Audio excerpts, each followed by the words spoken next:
سعادت حسن منٹو کا افسانہ نیا سال۔ کیلنڈر کا آخری پتہ جس پر موٹے حروف میں 31 دسمبر چھپا ہوا تھا، ایک لمحہ کے اندر اس کی پتلی انگلیوں کی گرفت میں تھا۔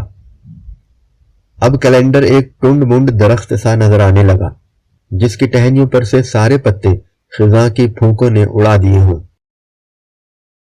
دیوار پر آویزاں کلاک ٹک ٹک کر رہا تھا۔ کیلنڈر کا آخری پتہ جو 1.5 مربع انچ کاغذ کا ایک ٹکڑا تھا، اس کی پتلی انگلیوں میں یوں کانپ رہا تھا گویا سزائے موت کا قیدی پھانسی کے سامنے کھڑا ہے۔ کلاک نے 12 بجائے۔ پہلی ضرب پر انگلیاں متحرک ہوئیں اور آخری ضرب پر کاغذ کا وہ ٹکڑا ایک ننھی سی گولی بنا دیا گیا۔ انگلیوں نے یہ کام بڑی بے رحمی سے کیا، اور جس شخص کی یہ انگلیاں تھیں اور بھی زیادہ بے رحمی سے اس گولی کو نگل گیا۔ اس کے لبوں پر ایک تیزابی مسکراہٹ پیدا ہوئی اور اس نے خالی کیلنڈر کی طرف فاتحانہ نظروں سے دیکھا اور کہا،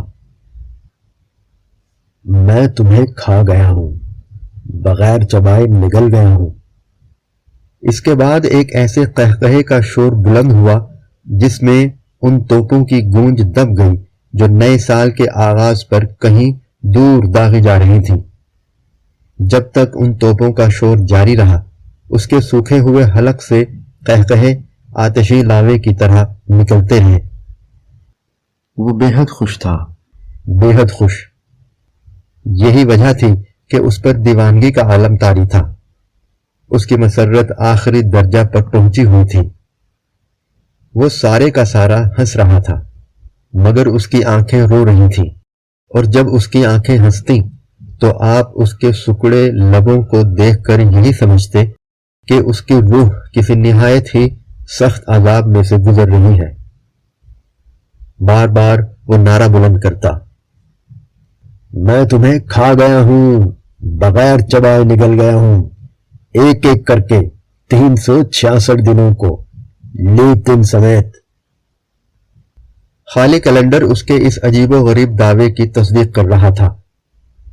آج سے ٹھیک 4 برس پہلے جب وہ اپنے کاندھوں پر مصیبتوں کا پہاڑ اٹھا کر اپنی روٹی آپ کمانے کے لیے میدان میں نکلا تو کتنے آدمیوں نے اس کا مضحکہ اڑایا تھا، کتنے لوگ اس کی ہمت پر زیر لب ہنستے تھے، مگر اس نے ان باتوں کی کوئی پرواہ نہ کی تھی، اور اسے اب بھی کسی کی کیا پرواہ تھی۔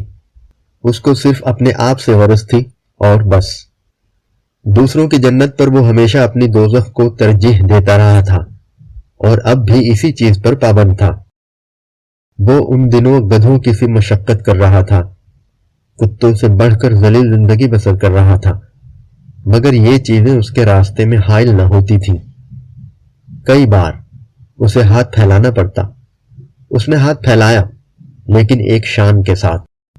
وہ کہا کرتا تھا، یہ سب بھکاری جو سڑکوں پہ جھولیاں پھیلائے اور کشکول بڑھائے پھرتے رہتے ہیں، گولی مار کر اڑا دینے چاہیے۔ بھیک لے کر یہ کتے شکر گزار نظر آتے ہیں، حالانکہ انہیں شکریہ گالیوں سے ادا کرنا چاہیے۔ جو بھیک مانگتے ہیں وہ اتنے لعنتی نہیں جتنے کہ یہ لوگ جو دیتے ہیں، دان پن کے طور پر۔ جنت میں ایک ٹھنڈی کوٹھڑی بک کروانے والے سوداگر۔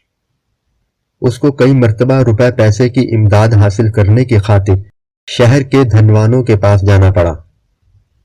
اس نے ان دولت مندوں سے امداد حاصل کی، ان کی کمزوریاں انہی کے پاس بیچ کر، اور اس نے یہ سودا کبھی اناڑی دکاندار کی طرح نہیں کیا۔ آپ شہر کی صحت کے محافظ مقرر کیے گئے ہیں، لیکن در حقیقت آپ بیماریاں فراہم کرنے کے ٹھیکیدار ہیں۔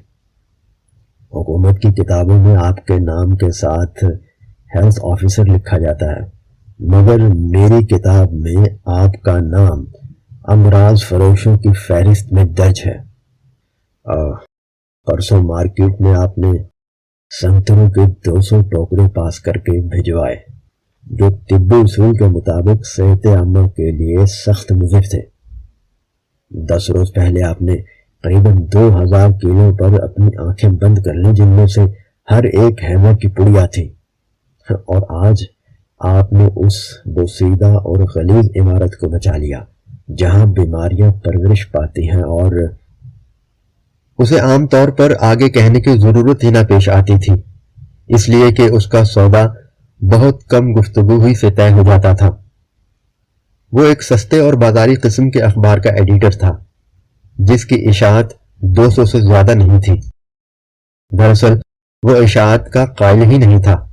وہ کہا کرتا تھا، جو لوگ اخبار پڑھتے ہیں بے وقوف ہیں، اور جو لوگ اخبار پڑھ کر اس میں لکھی باتوں پر یقین کرتے ہیں سب سے بڑے بے وقوف ہیں۔ جن لوگوں کی اپنی زندگی ہنگامے سے پر ہو ان کو ان چھپے ہوئے چیتڑوں سے کیا مطلب؟ وہ اخبار اس لیے نہیں نکالتا تھا کہ اسے مضامین لکھنے کا شوق تھا یا وہ اخبار کے ذریعے سے شہرت حاصل کرنا چاہتا تھا۔ نہیں، بالکل نہیں۔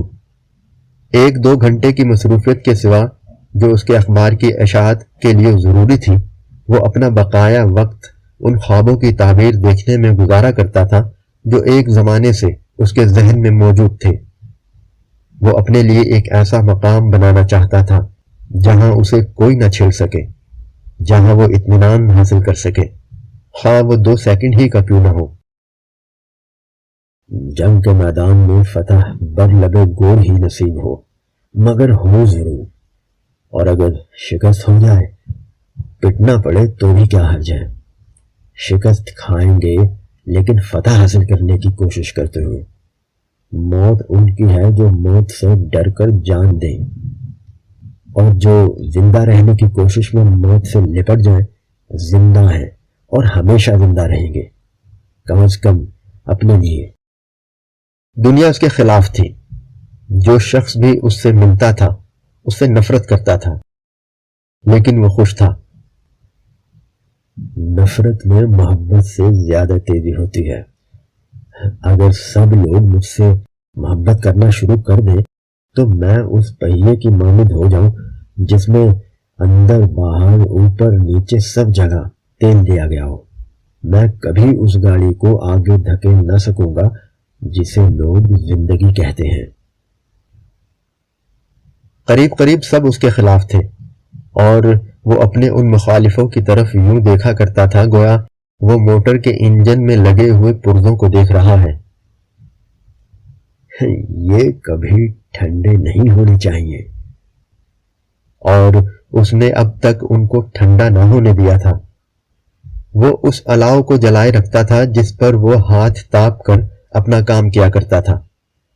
جس روز وہ اپنے مخالفین میں کسی نئے آدمی کا اضافہ کرتا تو اپنے دل سے کہا کرتا تھا، آج میں نے الاؤ میں ایک اور سوکھی لکڑی جھونک دی ہے جو دیر تک جلتی رہے گی۔ اس کے ایک مخالف نے جلسے میں اس کے خلاف بہت زہر اگلا، اسے بہت برا بھلا کہا، حتیٰ کہ اسے ننگی گالیاں بھی دیں۔ اس کے مخالف کا خیال تھا کہ یہ سب کچھ سن کر اسے نیند نہ آئے گی، مگر اس کے برعکس وہ تو اس روز معمول کے خلاف بہت آرام سے سویا، اور اس کے مخالف کو خود ساری رات آنکھوں میں کاٹنا پڑی۔ شب بھر اس کا ضمیر اسے ستاتا رہا، حتیٰ کہ صبح اٹھ کر وہ اس کے پاس آیا اور بڑے ندامت بھرے لہجے میں اس سے معذرت طلب کی۔ مجھے بہت افسوس ہے کہ میں نے آپ جیسے بلند اخلاق انسان کو برا بھلا کہا، گالیاں دی۔ دراصل یہ سب کچھ بہت جلد بازی میں کیا، سوچے سمجھے بغیر۔ مجھے اکسایا گیا تھا۔ میں اپنے کیے پر نادم ہوں، اور مجھے امید ہے کہ آپ مجھے معاف فرما دیں گے۔ مجھ سے سخت غلطی ہوئی۔ بلند اخلاق، اسے اس لفظ اخلاق سے بہت چڑ تھی۔ اخلاق رخ انسانیت کا غازہ، اخلاق اخلاق اخلاق، یعنی یہ نہ کرو وہ نہ کرو کہ بے معنی گردان، انسان کی آزادانہ سرگرمیوں پر بٹھایا ہوا سینسر۔ اس کو معلوم تھا کہ اس کے کمزور دل مخالف نے جھوٹ بولا، مگر نامعلوم اس کے دل میں غصہ کیوں نہ پیدا ہوا۔ بخلاف اس کے اسے ایسا محسوس ہوا کہ جو شخص اس کے سامنے بیٹھا معافی مانگ رہا ہے